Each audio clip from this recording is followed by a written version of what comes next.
Hello everyone. So SSC MTS की जो exam की डेट है वो दे चुकी है। आप सभी को पता होगा कि 30 सितंबर से लेके 14 नवंबर तक 1.5 महीना एग्ज़ाम चलेगा। पहली बार शायद एमटीएस के इतिहास में ऐसा हो रहा है कि 1.5 महीना एमटीएस का एग्ज़ाम चलेगा। क्यों चलेगा? क्योंकि इस बार जो नंबर ऑफ़ कैंडिडेट्स जो एमटीएस के लिए अप्लाई किए हैं वो बहुत, मतलब आज तक का सबसे ज़्यादा एमटीएस का इतिहास का रिकॉर्ड किया है। जब एमटीएस का 2022 में 12,500 के जैसा वैकेंसी था, उस टाइम पे सबसे ज़्यादा कैंडिडेट्स अप्लाई किए थे एमटीएस के लिए 54 लाख। ठीक है, 54 लाख एमटीएस के लिए, और वो सबसे ज़्यादा था आज तक का 54 लाख। फिर 2023 में सिर्फ 1600 वैकेंसी आया, तो 54 लाख से घट के सिर्फ 26 लाख हो गया। तो आप यहीं से अंदाज़ा लगा सकते हैं कि वैकेंसी कम गया तो आपका 30 लाख के जैसे कैंडिडेट, 28 लाख के जैसे कैंडिडेट कम गए। यानी 30-40 लाख ऐसे कैंडिडेट होते हैं जो सिर्फ फॉर्म भरते हैं, बस इतना ही उनका, इतना ही काम है, फॉर्म भरना, सरकार को 100 रुपये करके देना, और जो साइबर कैफ़े वाले हैं उनको देना। ठीक है, मैं एक चीज़ बोलूँगा कि वीडियो पूरा लास्ट तक देखना, काम में आएगा। मतलब आपको एक चीज़ बोलूँगा जो अपना पर्सनल एक्सपीरियंस से बोल रहा हूँ, फॉलो करना, ठीक रहोगे, वरना हर दिन सिर्फ क्या ना हार्ट होते रहोगे और कुछ नहीं। तो हो गया। फिर तो इस बार जो है वो है 57 लाख, 57 लैक्स कैंडिडेट्स के आसपास आपकी जो है वो कंपटीशन है। और कितने सीटों पे? 9,500 के आसपास सीटों पे आपका कंपटीशन है।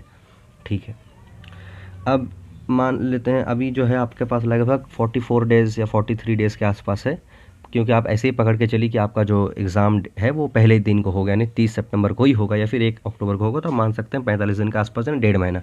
किसी का अगर नवंबर को 1 तारीख 2 तारीख को पड़ा तो उसको 2.5 महीना मिल जाएगा। तो कुछ भी हो, फैक्टर वो नहीं है। मैं यहाँ पर कुछ और बोलना चाह रहा हूँ। मैं यहाँ पर बस ये बोलना चाह रहा हूँ कि अभी आपको ज़रूरत है, जानते हो क्या चीज़ का? सपोर्ट। अभी आपको ज़रूरत होता है सपोर्ट का। अभी आपको ज़रूरत होता है आपका मन जो है वो शांत रहे, ना कि किसी चीज़ को बार बार सोचे। कुछ घटना घटा हो आपके साथ, वो आप अगर सोच रहे हैं तो वो आपका प्रिपरेशन में अफेक्ट करेगा। ठीक है, ये चीज़ है। अभी आपको ये सब का ज़रूरत है। इस टाइम पे एक कैंडिडेट को ज़रूरत होता है, देखो सच में ज़रूरत होता है कि उसका घर वाला भी उसको सपोर्ट करे कि हाँ ठीक है। इसके अलावा भी उस, अगर कोई लड़का या लड़की किसी के साथ एकदम ट्रूली, एकदम शिद्दत वाला जिसको कहते हैं, वो अगर प्यार करता है ना, तो वो ये भी चाहता है कि मेरा वो भी मेरे साथ इस टाइम रहे। बट अगर आपका सेम ऐसा कुछ है, बट आपका साथ इस टाइम पे आपको कोई नहीं दे रहा है, तो भले ही आपका रिज़ल्ट निकले या ना निकले, आपका एग्ज़ाम क्लियर हो या ना हो, कभी भी मतलब आप चांस मत देना किसी को भी। ठीक है, मेरा बस इतना ही बोलना है कि जब आपका सबसे ज़्यादा ज़रूरत है किसी व्यक्ति को, और वो अगर उस टाइम पे जब आप हडल कर रहे हैं, जब आप मेहनत कर रहे हैं, जब आप मतलब पढ़ पढ़ के या कुछ भी करके थक जा रहे हो, उस टाइम सोच रहे काश इस टाइम पे वो रहती या वो रहता, वो लड़का मेरा साथ देता या वो लड़की मेरी साथ देती। बट अगर वो लड़का या लड़की आपके साइन टाइम पे इस टाइम नहीं है ना, तो उसको आने भी मत देना कभी। क्योंकि जो मुसीबत का टाइम में ही खड़ा ना हो, वो आपके ज़िंदगी भर आपका साथ कैसे दे देगा।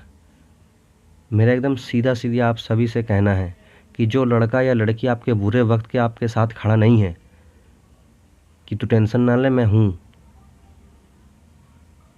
तो उसको लाइफ में आने भी मत दो कभी भी। कभी भी, चाहे कितना ही कुछ भी कर ले, मत आने दो।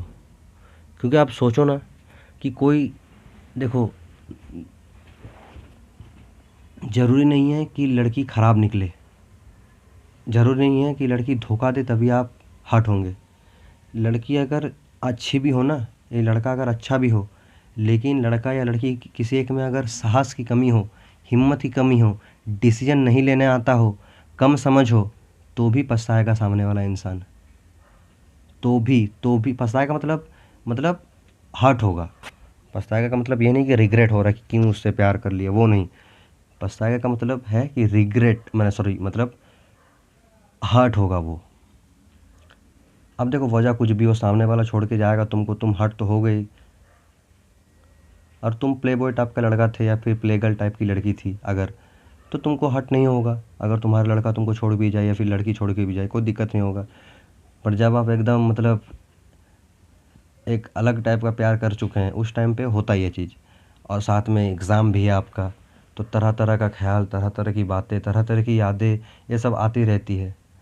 आप देखना, आप किसी से प्यार करके देखो, वो जब आपको छोड़ के जाएगी ना और आप प्रिपरेशन मोड में हो, आप जब पढ़ पुढ़ के बहुत थक जाएंगे ना एकदम, तब आप क्या करेंगे, मैं एकदम लिख के दे सकता हूँ। तब आपका यही होगा कि आप अपना फ़ोन के गैलरी को खोलेंगे और उसके साथ जो आप फ़ोटो खींचे थे वो सब को देखते रहेंगे और अपना माइंड फ्रेश करेंगे।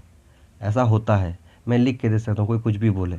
आप किससे प्यार करके देखो एकदम शिद्दत से, और वो अगर आपको छोड़ के जाए और आप अगर प्रिपरेशन मोड में हो या फिर अगर आप बहुत काम करते हो, तो देखना आप थक हार के उसका फ़ोटो देखेंगे एक बार। ये होता है, यही बोल रहा हूँ। तो भले ही आप प्यार करो उससे ज़िंदगी भर, करना भी चाहिए, लेकिन अगर वो शख्स आपके बुरे टाइम पे नहीं है आपके पास, तो और उसको आने भी मत दो। भले ही आपका रिज़ल्ट निकले या ना निकले, भले ही आपका रिज़ल्ट निकले या ना निकले, वो अलग बात है, लेकिन और आने मत दो। जब आपके बुरे टाइम में वो खड़ा नहीं है, वो खड़ी नहीं है, वो लड़का खड़ा नहीं है, तो क्या ही हो जाएगा। ये चीज़ है ना, ये चीज़ है। और रहा बात एक्सपेक्टेशन का, तो मैं नॉर्मली सच, मैं ऐसा बंदा हूँ, मैं सारा दुनिया का किसी लड़का किसी लड़की से एक्सपेक्टेशन नहीं रखता था, नहीं रखता हूँ अभी भी। एक दो पे रख दिया था, बट अब समझ में आया है कि किसी पे भी नहीं रखना है। किसी पे मतलब इस दुनिया में तुमको अपने अलावा किसी से एक्सपेक्टेशन नहीं रखना है। किसी से मतलब किसी से, तुम जिसे भी बोलोगी भाई इसको उसको, किसी को भी, फैमिली मेम्बर्स हो, बाहर का हो, अपना पार्टनर हो, भले अपने पार्टनर को मैं फैमिली मेम्बर के ही तरह ही ट्रीट करता हूँ, करता था और होगा भी। बट मैं जो बोलना चाह रहा हूँ उस पे फोकस करो कि किसी के ऊपर भी ना भरोसा करो, ना एक्सपेक्टेशन रखो। ये सब करोगे हटोगे, सीधा सीधी बात है। और फिर से कह रहा हूँ कि ज़रूर नहीं है कि सामने वाला किसी और के साथ प्रेम कर ले तो ही आप हटोगे, नहीं। सामने वाला में अगर हिम्मत नहीं है, अगर डिसीजन लेने की क्षमता नहीं है, समझ उतना नहीं है कि क्या सही है क्या गलत है, मैं जो कर रहा हूँ वो गलत है या सही है, उसको अगर ये ताकत उसमें नहीं है, तो आप फिर भी बहुत ज़्यादा हर्ट होगे। ऐसा चीज़ है। तो मैं यही नहीं कहूँगा कि आप हर्ट हो रहे तो आप किसी और लड़की के पास चल जाओ, ठीक है। मैं ये कह रहा हूँ कि अगर वो शख्स आपके बुरे वक्त पे, जैसे इस टाइम पे आपके बुरे वक्त पे अगर आपके साथ वो नहीं खड़ी है, तो बाद में भी मत खड़े होने देना, चाहे बाद का वक्त बुरा हो या अच्छा हो। फिर से कह रहा हूँ कि आपका सिलेक्शन हो या ना हो, आपके इस टाइम पे जब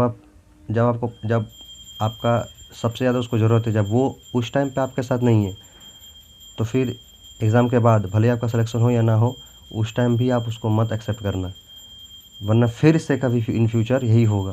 मैं बार बार कह रहा हूँ, मैं अपना पर्सनल एक्सपीरियंस आप सभी को बता रहा हूँ, ठीक है। आप करके देखना। पछतावा होना अलग बात है, बट फितरत में ही किसी का हो कि किसी कोई थोड़ा थोड़ा बात पे या थोड़ा सा माइंड डिस्टर्ब हुआ और छोड़ने की बात कर दे, तो उसको जाने देना चाहिए हमेशा के लिए। प्यार करो आप उसी से, दिक्कत नहीं है, करना भी चाहिए, लेकिन और एक्सेप्ट मत करो। बस यही कहना था। Thank you.